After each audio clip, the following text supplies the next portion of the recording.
건국대학교 2021학년도 모의논술에 대한 문제풀이를 하도록 하겠습니다. 본 문제풀이는 인문사회 계열의 두 번째에 해당되는 수리논술이 되겠습니다.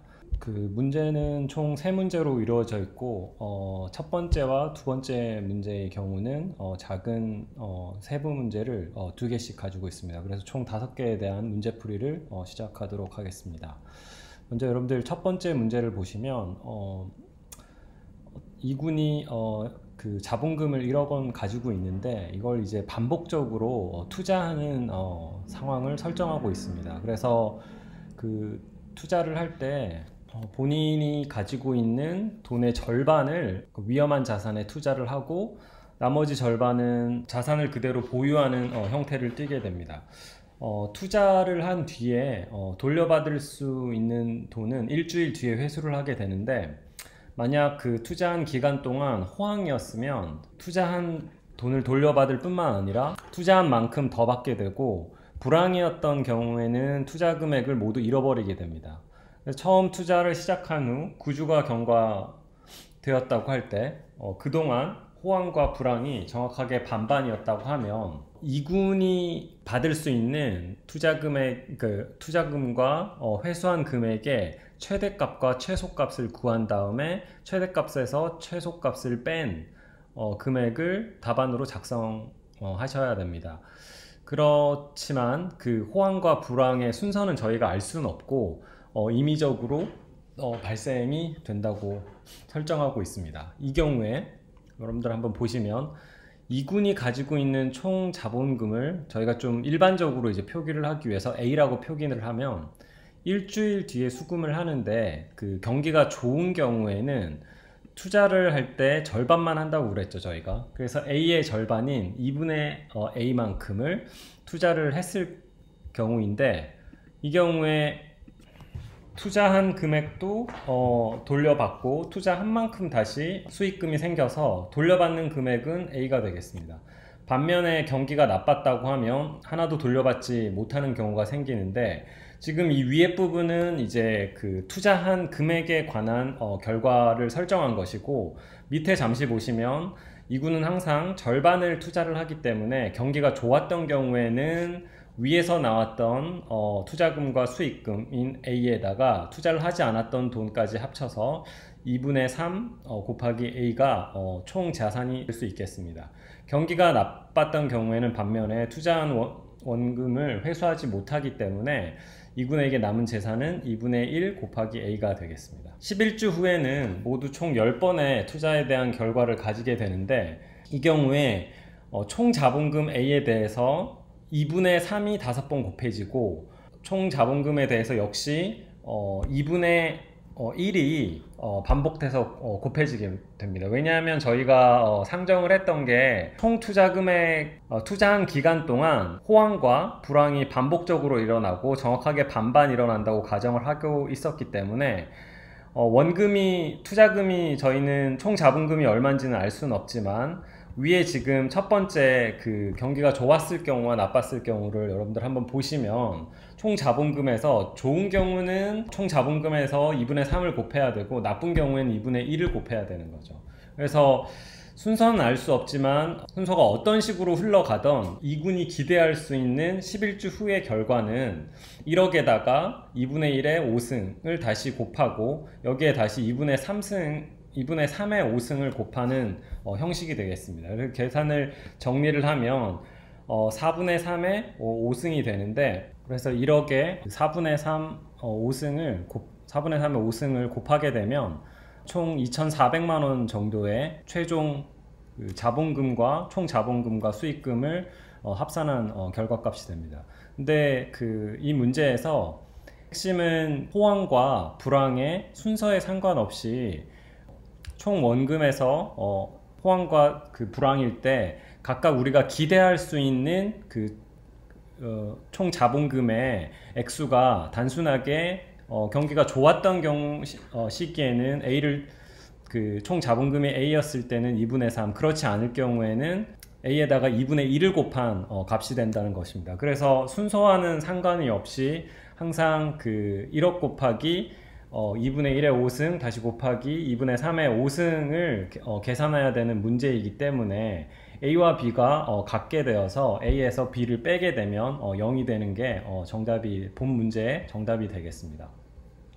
그리고 두 번째 문제는 좀 더 일반화시킨 문제인데 단지 앞서 우리가 봤던 문제에서처럼 구주가 경과한 뒤에 11주 뒤에 이군이 가지게 될 자본금에 대해서 살펴봤다고 하면 두 번째 문제에서는 좀 더 긴 기간 투자하는 걸 상정을 하고 2에 n 더하기 1주만큼 투자를 하는 것을 가정하고 있습니다. 이때 역시 호황과 불황이 반반이라는 걸 가정하고 이렇게 투자 기간이 길어질 때 과연 이군이 가지고 있는 자본금이 많아질지 적어질지를 결정하고 그 이유를 설명하셔야 됩니다. 근데 앞에서 본 문제처럼 n이라는 특정 자연수가 우리한테 학생들한테 주어진 게 아니라 좀 일반적인 형식을 띠고 있기 때문에 문제를 좀 더 일반화 시켜서 풀어볼 필요가 있을 것 같습니다. 그래서 앞서 저희가 봤듯이 경기가 좋을 경우와 나쁠 경우 반반 섞이게 되는데 2의 n 더하기 1주가 총 투자 시점이 되기 때문에 경기가 좋았을 경우 나빴을 경우를 정확하게 반반 기대할 수 있는 거는 각각 n회가 되겠습니다. 그래서 좋았을 경우도 2분의 1의 n승 그리고 그러니까 2분의 3의 n승 그리고 나빴을 경우에는 2분의 1의 n승만큼 자본금에 대해서 곱해주게 되는데 이런 경우 1억 원에다가 4분의 3의 n승을 곱해야 될 것입니다. 근데 이런 문제에서 괄호 안에 이 자연수가 숫자가 0에서 x가 그러니까 0에서 1 사이인 실수인 값인데 이 경우에 저희가 좀 더 일반적으로 n이 정확하게 어떤 수인지 정해져 있지 않은 좀 더 일반적인 케이스를 풀기 위해서 x는 0과 1 사이의 값을 갖고 m이 n보다 작을 경우를 상정을 해서 두 자연수 nm에 대해서 아래와 같은 함수를 설정할 수 있다고 합시다. 그래서 이 경우에 분모는 x의 n승, 분자는 그러니까 분모는 x의 m승, 분자는 x의 n승이 되는데 계산하시면 x의 n-m승이 되겠습니다. 근데 문제에서는 n이 m보다 더 크다고 상정을 하고 있는데 이 경우 주어진 함수 fx가 증가함수인지 감소함수인지 확인을 할 필요가 있습니다. 그래서 도함수를 구하게 되면 이 n-n분이 앞으로 내려가게 되고 이쪽은 다시 x의 n-m-1승이 되는데 x가 0과 1 사이를 갖기 때문에 m이 n보다 작은 경우, 다시 말해서 n이 m보다 큰 경우는 항상 이 경우가 도함수의 값이 0보다 크기 때문에 주어진 함수 fx는 증가함수가 되겠습니다. 그래서 지금 x의 구간이 0에서 1 사이인 경우는 본 함수는 증가함수이기 때문에 극소값은 x가 0일 때 최소값 0을 갖게 되고 반대로 극대값은 x가 1일 때 함수의 값 1을 갖게 되고 극대값 1을 갖게 되겠습니다. 그래서 만약에 x가 0과 1 사이일 때 우리가 기대할 수 있는 바는 x가 증가함수이기 때문에 x의 구간이 0에서 1 사이인 경우 극소값은 0을 갖고 x가 0일 때 함수의 극소값은 0이 되고 반면에 1이 될 때는 함수의 극대값이 1이 되게 되어 있습니다. 그래서 주어진 이 구간 내에서는 함수 자체가 증가함수이고 극대값은 0, 극소값은 0, 극대값은 1이기 때문에 이런 식으로 구간이 0보다는 크고 1보다는 작은 구간이 형성되어 있을 경우에는 항상 0과 1 사이 값을 갖게 됩니다. 그런 경우에 m이 위에서 주어진 바처럼 n보다 작은 경우에는 x의 m승이 x의 n승보다 더 크게 되게 되어 있습니다. 근데 문제에서 저희가 주어진 거는 x가 4분의 3인 경우인데 x가 4분의 3인 경우에도 만약에 n이 m보다 더 크다고 하면 즉 n이 투자기간이 더 긴 경우가 되겠죠. 그런 경우에도 4분의 3 m승이 4분의 3 n승보다 더 큰 값을 가지기 때문에 이 투자자는 투자기간이 늘어나면 늘어날수록 오히려 가지고 있는 자본금은 보유하고 있는 자본금은 줄어드는 현상이 벌어지게 됩니다. 자, 이제 두 번째 문제로 가시면, 두 번째는 이주에 관한 문제인데, 서울에 거주하고 있는 오나영 씨가 요즘 미국에 있는 LA로 이민을 갈지 말지를 고민을 하고 있다고 합니다. 근데 이주를 결정할 때, 이주를 할지 말지를 결정하는, 어디에 살지를 결정하는 의사결정에서 가장 중요한 요인으로 두 가지가 알려져 있는데, 첫 번째는 LA에서 벌 수 있는 평생소득이 얼마인지, 그리고 서울에서 벌 수 있는 평생소득이 얼마인지 양쪽 지역에서의 오나영 씨가 벌 수 있는 총소득이 이주에 큰 영향을 미칠 수 있겠죠. 또 한 가지는 이주로 인한 비용인데, 비용이 발생할 수 있는데, 이주로 인한 비용이 크면 클수록 당연히 이민 갈 확률은 떨어지겠죠, 여러분들. 그래서 그런 경우에 오나영 씨는 의사결정을 하는데, 오 씨의 경우 LA에서 이주를 해서 LA에서 일을 하면서 돈을 벌 경우 현재 평생소득의 현재 가치와 서울에서 그 평생 남아서 일을 하면서 이민을 가지 않고 경제활동을 할 경우에 소득의 현재 가치가 있을 거죠. 이주를 할 경우에, 근데 이 두 지역의 격차가 만약에 LA로 이주를 해서 추가적으로 얻을 수 있는 그 소득의 현재 가치가 오나영 씨가 이주를 함으로 인해서 겪게 되는, 내지는 지불해야 되는 비용보다 더 크게 되면 오나영 씨는 이주를 할 것이고, 그렇지 않은 경우는 이주를 하지 않을 것입니다. 만약에 서울에서 살 경우 오나영 씨의 연소득은 2천만 원이고 LA로 이주를 할 경우는 5천만 원이라고 합시다. 이 경우에 미래소득에 대한 현재 가치를 추정할 때 적용하는 할인율은 5%라고 가정을 합시다. 자, 그럼 첫 번째 문제는 이주를 고민하고 있는 오 씨가 서울과 LA에서 4년 동안 벌 수 있는 현재 가치를 각각 구하시오 라고 하죠, 여러분들. 그래서 단 힌트는 첫 번째 해에 버는 소득은 미래 가치와 현재 가치가 동일하다. 그래서 바꿔 얘기하면 시장 이자율이나 내지는 할인율을 적용을 해서 굳이 첫 해의 돈을 현재 가치로 바꿀 수 없다는 얘기가 되겠습니다. 1번 문제에서는 지금 비용 얘기는 나오고 있지 않죠, 여러분들? 그래서 힌트는 시장 이자율이 만약에 10%인 경우 100만 원, 그러니까 100만 원을 저금할 경우에 2년 뒤에 받는 금액은 100만 원에다가 1.1을 두 번 곱한, 다시 말해서 1 더하기 0.1 2승이 되겠죠. 그래서 121만 원이 되겠고, 반대로 2년 뒤에 받을 121만 원이 있다고 할 때 이걸 현재 가치로 바꾸게 되면 121만 원을 1 더하기 0.1을 0.1의 2승으로 나눠준 값이 되겠죠, 여러분들. 그런 경우에 다시 100만 원을 현재 기대할 수 있게 되겠죠.